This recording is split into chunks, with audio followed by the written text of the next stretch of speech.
Here are our stats for December.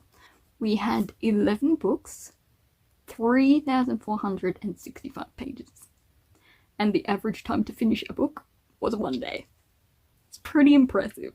Mostly medium pace with fast pace not far behind, mostly under 300 pages, some over 500, and the rest between 300 and 500. It was all fictional. There was no non-fiction, and mostly physical editions, so I was going through my physical TBR mostly. 36% of it was digital, so December's average rating was 3.93, so 4 stars average. I mean, there were a couple of misses, but... And the genres, mostly romance, 6 romance genres, 5 fantasy, and then a whole mix of other things that are like 1 and 2, but not big enough to mention. The first book we are reviewing for our December wrap-up is going to be Del Toro Quest 3 by Emily Rodda, and it is the 4th installment of DQ3, and that is The Sister of the South. So in this part we are following Leaf, Butter and Jasmine as they hunt down the final witch and then see what that leads to. Hunting down the final witch should mean that Del Toro is freer from the curse. But the Shadow Lord always has plans upon plans. As to my thoughts on this book, I've got to admit, I didn't love it. It was a lot of meeting old friends and then, you know, a lot of twists and making decisions, but then that decision is wrong, or was it wrong? And there's a lot of back and forths about the same subject. Being tempted by the witch and deciding who might be stabbing you in the back and all that sort of thing. And then we finally reach the final part, and it goes really quickly. Like, the final part is 3 chapters, and the final chapter is just, and then this, as it's always like a wrap up. And you're like, okay, all of that, all of this, and 2 other books, and you wrap up the final big scene with done. Where is my happy ending? And this is a middle grade book. This is for the kids. This is not worth the journey, okay? From book 1 to book 3, this ending is not worth the journey. I think it would have been a happier ending if you just stopped at book 1. Because book 2 was annoying as all heck. Do you have anything really wrapped up at the end of book 1? Like the first volume? No. I mean, the Shadow Lord is still out and about. And you still have prisoners in the Shadowlands. But this ending, so flippin' disappointing. There's a lot of death and destruction, and then... I was so sad. I was looking forward to finally having this all done, but when I got to that 3 chapters to go and they still had a whole chunk of plot, I knew it was going to be rushed. I mean, sure, it's like a good ending, but it doesn't feel like a good ending. So yes, you get to see all the other characters come together right at the end, but it's not satisfyingly done. It's just a bit stressful, and the final big bad boss is kind of like, you feel anxiety reading the rest of it because you've got this unknown shadow, right? Unknown sort of sneaky evil, and then the final evil just, I was like, oh, so this is what we're doing? And the puzzles were so flippin' easy. There was one thing that the old man said, and I knew right from the beginning. I was like, okay, he obviously mentioned that Leaf. I mean, Leaf was stressed out, okay, I get it. Leaf was under a lot of stress, he didn't have all his brain.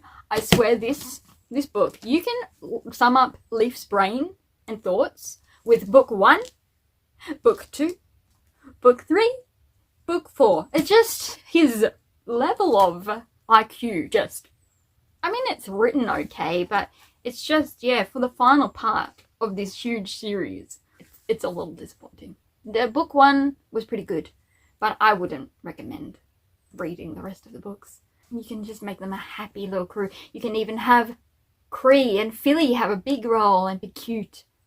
You know, wear a little bow tie, or like a little clip-on for Philly. But there was none of that. You will get none of that if you read on. Okay, so stop where you are if you are on the first Del Toro quest, because the rest of it isn't worth the journey. I mean, the puzzles are good, but is it worth going through all these puzzles for this kind of ending? No. I'm not doing the whole book. I'm just reading the last section, and it is going to be a 2.5. It wasn't worth the journey. Is it a happy ending? Yes. But I'm not happy with the ending. So yes, in the end, I rate Doctoral Quest 3 by Emily Rodda, The Sister of the South, a 2.5. Okay, the next book we are reviewing is Yona of the Dawn, Volume 27, and it is by Mizuho Kusanagi. Now, it is partway through the series, so obviously I won't go into too much detail about what it was about, but we did follow the team. In the beginning of this volume, we're following the team, and it's kind of a funny, goofy time. But then later in the volume, we are back to the war tactics and Suwon and his strategies. I did rate this volume a 5. I think it got a 5 stars because of the first part of the book. The later part of it, with all the wars and Suwon, I don't like Suwon, okay? I don't like following him. I get his character, I get it. And I understand that we have to follow him in order to know what he's up to. But at the same time, I do not care. I look forward to his downfall, really, along with Huck. As in, Huck wants Suwon's downfall, and I am with Huck on that. So yes, volume 27, done. Easy, easy peasy. We then moved on to our next novel, which was K.M. Shay's Crown of Shadows, which is the first book in the Court of Midnight and Deception trilogy. So we were introduced to Layla, who is on her little farm with her parents, and we did get introduced to her in the first trilogy, which is Hall of Blood and Mercy. So we sort of did get an insight into her, but with Layla, she can sort of understand animals. So she's there, and these nightmares, as in ugly horses, that are like black and, you know, my nephew just waved through the window. But all these cute but definitely ugly horses showing up indicates that she is the new queen of the Night Court of the Fae, because she is half Fae, half human, half Fae. And because of that, because of the fact she's half human, none of the Night Court really have any respect for her. And so it's sort of going through the journey of her trying to win over or, you know, discipline her court. Which she really doesn't want to do, but she's like, oh well, I have to. I'm literally being forced to. And meanwhile, there's an assassin that tried to kill her before she was queen and failed, but he's loitering around. And I ended up giving this book a 5 stars. I just loved Layla, and I liked the animals, and I didn't love any of the other characters, I'll be honest, but Layla and the animals were enough that I was like, you know what, 5 stars. So I'm looking forward to reading through the rest of the series in 2025. So next up, I actually have 2 books in the Before the Coffee Gets Cold series by, I will pronounce this wrong, just so you know, hello. Oh my gosh, you found me. I'm reviewing books. Okay. By Toshikazu Kawaguchi. So we have Before the Coffee Gets Cold, and then we have Before the Coffee Gets Cold, Tales from the Cafe. Or as I renamed it, Tears from the Cafe, because these are sad. They have cats on it. You think it's going to be a cozy time. There is no cat, and it is slightly cozy, but mainly just sad.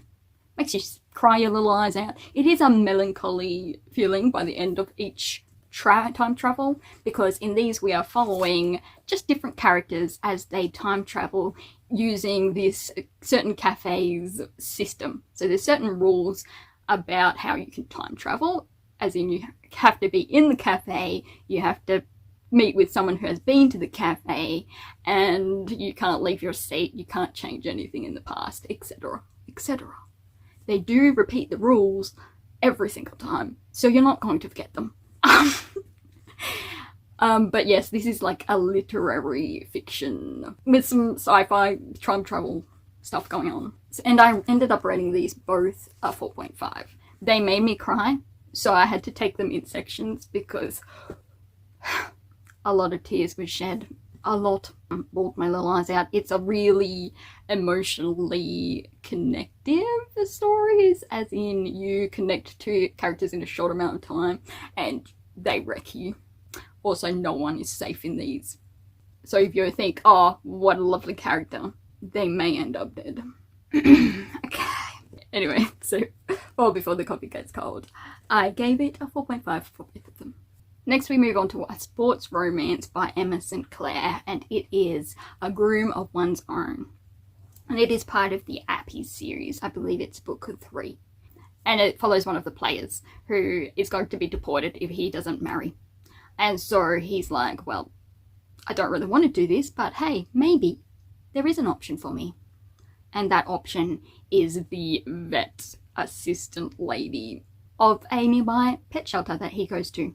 Now, I've got here it as a 3 stars, but I don't know whether I would give it a 3 stars or like a 2.5. I think the main issue was there was far too many characters in it that were named. We don't have time for that many characters, and it meant that some of the characters that were introduced, you got introduced at the start and then you see at the end, and there's really no point to them. Also, a lot of the backstory of our main characters that could have been developed and made into the better driving force of this relationship were just left on the sidelines. The main female character's parents died in a car crash, and then her grandma has dementia. And they sort of mention it, but it really doesn't play into anything. And the whole deportation thing, it is there, but it really doesn't. It's really a nothing. It's a really a nothing plot as well. And the romance, just the female main character did all of the main moves. The other bloke, he did acts of service, but never told her anything. So it ended up the girl had to chase him about doing all the big confessions or movements in the relationship. And I was just, I don't love that. As you'll see later, I don't love it when the girl does absolutely nothing wrong, or should just be the one being chased for once in her entire life and then ends up having to do all the work. And I'm like, it's not my cup of tea. And the final act conflict wasn't really a conflict, and it just fell flat, so the ending wasn't great either. So it all just fell a little flat. But I will leave it at a 3. But it wasn't a great representation of the sports ice hockey romance genre. Alright, next up we have Ruthless Vows by Rebecca Ross, which is a romantic fantasy. Now this is the second book in the Letters of Enchantment duology, and it is obviously the final one. Now, you know going into this that there is the amnesia trope in this one, but I actually felt they handled it really well.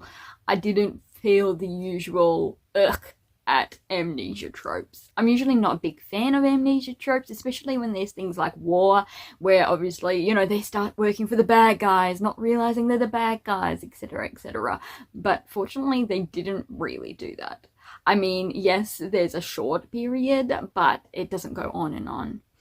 And the romance was really nice. I actually like their relationship more in this one, because it is a slight reset. If you've watched my Divine Rivals review, you know that I sort of felt like it went too fast, their relationship. It was like rivals, dead set rivals, and then suddenly they're in love. And I'm like, but why? Why are they in love? But in this one, because they already have that back story, their relationship is likable in this one. Now, the only problem with this book is the plot. Through most of the book, it's actually really intriguing, and I liked watching Dacre and all his little plans, but right near the end of the last, I don't know whether it's like 40% or so, things go off the rails and just become so quick and weirdly paced, and really everything is wrapped up so strangely. Plus, I don't know whether they forgot about a certain plot from the first part of the duology to the second part. It feels like one of these plot lines that they could have used a lot more, and that seemed a rather big part of the first one, just was dropped, and then right at the very end you get one sentence about it. And you're like, but what happened? Why was it such a big thing in book 1 when it means nothing? Like, it was an introduced thing in book 1, which you assume will play out book 2. But it just didn't. And that left me with more questions than answers, really. And yeah, the final battle was just boring, really. It was just lackluster. But I liked the romance in it, which is really the only reason I was really super invested. So if you're reading it for the fantasy / war aspect, you'll be disappointed, because the first half of Ruthless Vows is good for the strategy and war, but the second half is just dumb, really. But yeah, so I ended up giving it more than book 1 because I actually enjoyed the relationships in it more, and so I gave it a 3.75. It's one of those things, I give it a rating straight away, and then my opinion changes throughout the month as I sort of look back at it. That's why some of my ratings, I'm like, is it that though? Is it? And then next up we have Of Chaos and Cadence by Constance Lopez, and it is another romantic fantasy. Now again, this is part of the Cosmian Chronicles. This is book 2, and I did like this book better than the first book.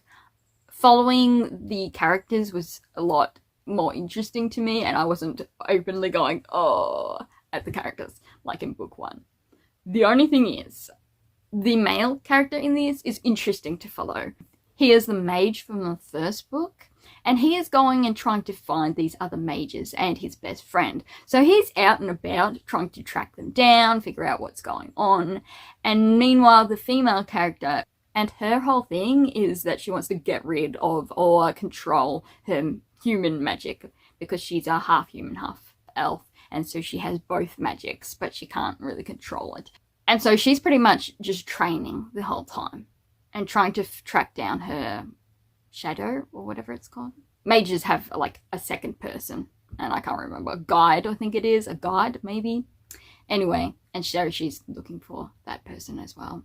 But I didn't like being with her because she's just, all her plot line was, and then she's over here training. And it's got a bit tiring. So Liam, the male character, I enjoyed his role and his part in it. And then for the glowworm female character, Isabel, because she glows when she's emotional. So all the time it's her going, I need to contain my emotions so it don't blow up like the glowworm. Yeah, and there's just some funny aspects. I did a reading vlog, so you can go there and see some of the little comments I had while reading it if you wish. So I gave it a 4 stars. I enjoyed it. I had a fun time. Again, while I didn't love being in Israel's point of view, it was still okay. Like, there was nothing wrong with it. It was just, I was like, okay, can we have some interest for her as well? Something interesting happening. But it was pretty much just training montage.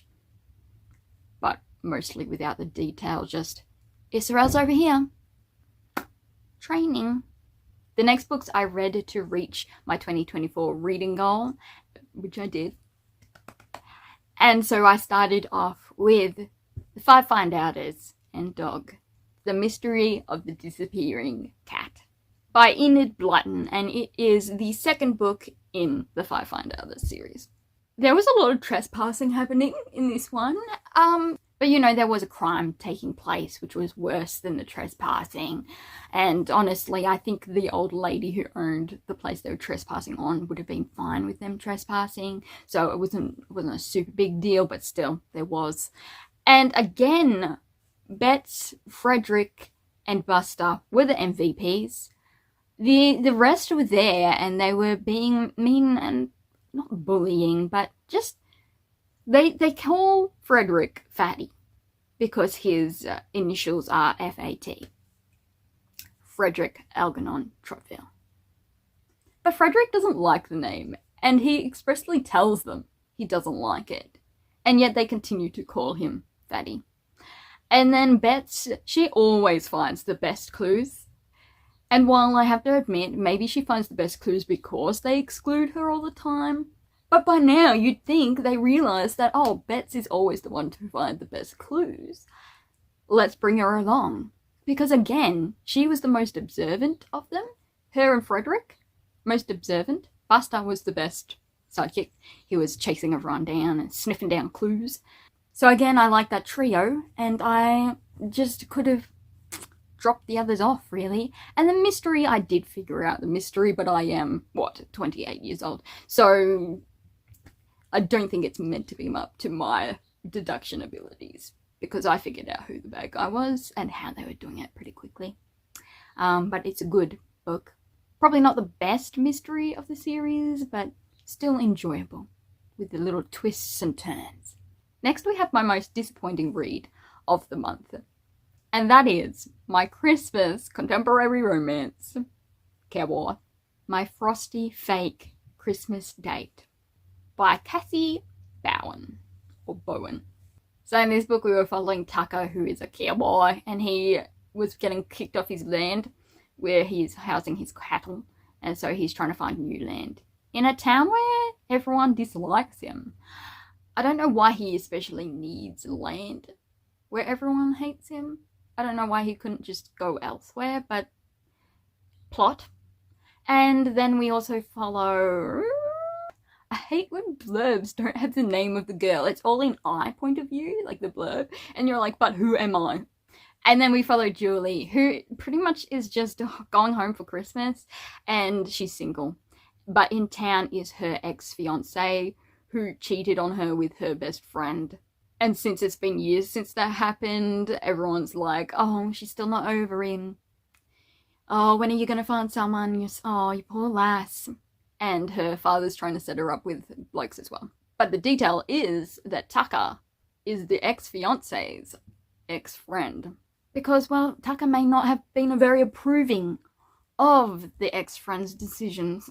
I will give where respect is due for the first 75% of the book, where the family dynamics and the kind of back and forth was kind of fun to read. It was. And I liked the niece of the main girl, Julie. She was fun, and she called Tucker Uncle Tucker, and it was adorable, and I didn't hate her family, and I was starting to wonder why she felt this pressure.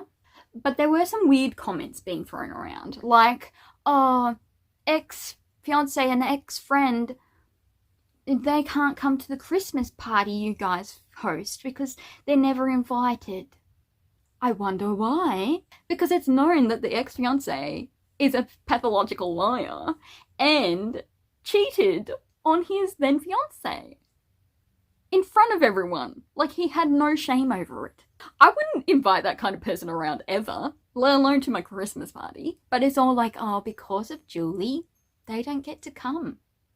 And so I thought it was mainly just other people saying that. But, spoilers, it's not. Oh, yeah, so Tucker and Julie decide to fake date so that Tucker can talk to Julie's dad about getting some land.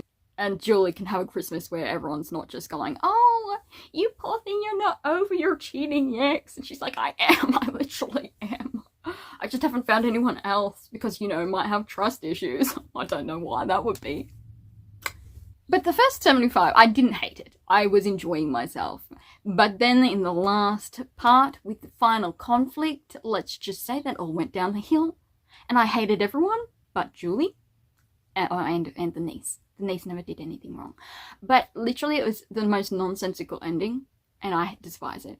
I won't give you spoilers, but it was the most horrible thing ever. And I wish I could rant with spoilers, but I decided to no longer do the spoiler versions of the wrap-up. So if you want details, let me know, and I will give you spoilers. I will give you one small one. The mother ends up inviting the ex-fiancé and ex-best friend, the cheating duo, to the Christmas party. Because she's like, oh, you'll be right now. I'm like, you know this guy lies about everything, and he's a jerk. Anyway, so I gave the book 2 stars, and honestly, it could be lower. I hated it that much. The final book for the video is Skip Beat, volumes 7 to 9. So in these volumes, we follow Kyoko as she dresses up as a little angel to defeat a devil and then become a bit of a devil herself. But it's in protection of a sister and friend, okay? It's justified. Plus, the devil is Shotaro. Oh, we also have a plotline with Moko, which doesn't appear in the anime, so it's fun. And then we have the start of the next arc, Tsukikumori, or Dark Moon or something I think it's called. Anyway, it's that arc is next, so we also had the intro. But Lori, President Takarada, does not think Ren has enough romantic experience to play the role of the leading man. And so there's a bit of drama. Now this is technically a reread for me. It was fun. I love how over the top Kyoko is and her little family she's building, found family. It's very cute. And 5 stars again for the book, of course.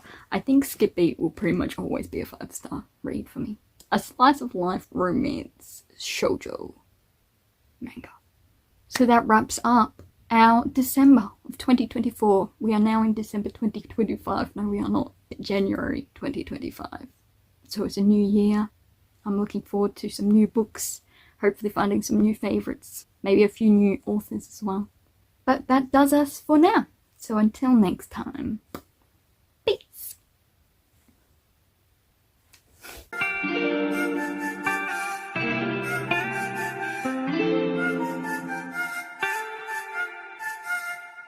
T26 끝.